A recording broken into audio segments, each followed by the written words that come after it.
সত্যিকারে এই খেবি যে আমার জীবনটা পাগল করে দিয়ে গেছে ভালোবেসে। তো তাই আমার গানের মহাজন তার গানের ভাষায় কি বলেছেন? হ্যাঁ বলো। তা বলছি শোনো। বলতে থাকো। পাগল বানাই গেলি রে লা লা লা দিবানা বানাই গেলি রে লা লা লা এ আমি বাঁচবো না यार লা লা লা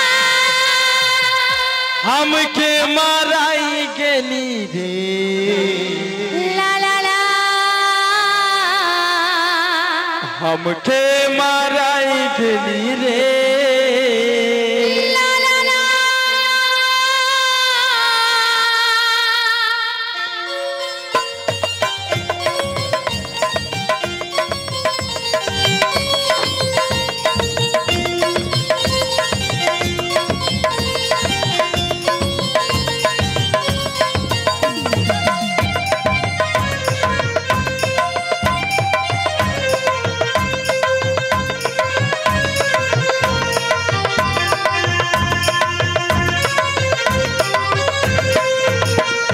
पागल बनाई गेली रे दीवाना बनाई गेली रे पागल बनाई गेली रे दीवाना बनाई गेली रे আমি বাঁচবো না यार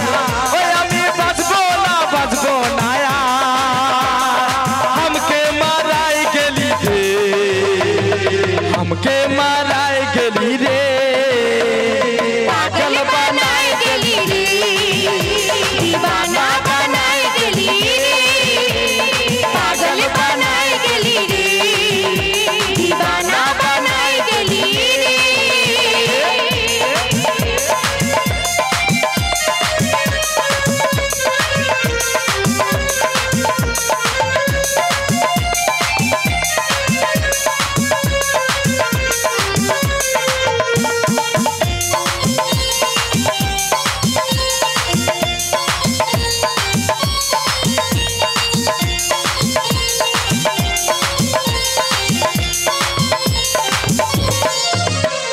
मुक्त बकाई चले गेली बोली ना रे कथा सारा जन्म हमके तुई दिया गेली धोखा मुक्त बकाई चले गेली बोली ना रे कथा सारा जन्म हमके तुई दिया गेली धोखा बुझली ना मोर बुझली ना हमार कथा बुझली ना मोर बुझली ना हमार कथा बुझली ना हमके माराई गेली रे पागल बनाई गेली रे दीवाना बनाई गेली रे पागल बनाई गेली रे दीवाना बनाई गेली रे पागल बनाई गेली रे दीवाना बनाई गेली रे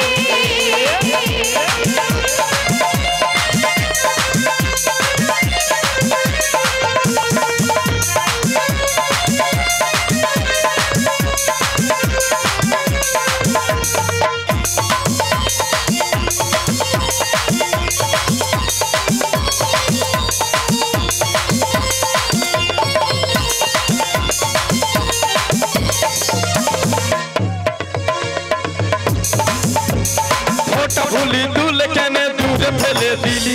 कथा दिया हमके तू बिहा करे नीली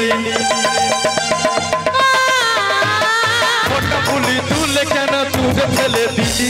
कथा दिया हमके तू बिहा करे नीली बाजबो ना यार बाजबो ना तोके छाड़ा बाजबो ना यार बाजबो ना तोके छाड़ा बाजबो ना पागल बनाई गेली रे दीवाना बनाई गेली रे दीवाना बनाई गेली रे पागल बनाई गेली रे दीवाना बनाई गेली रे पागल बनाई गेली रे दीवाना बनाई गेली रे আমি বাঁচবো না यार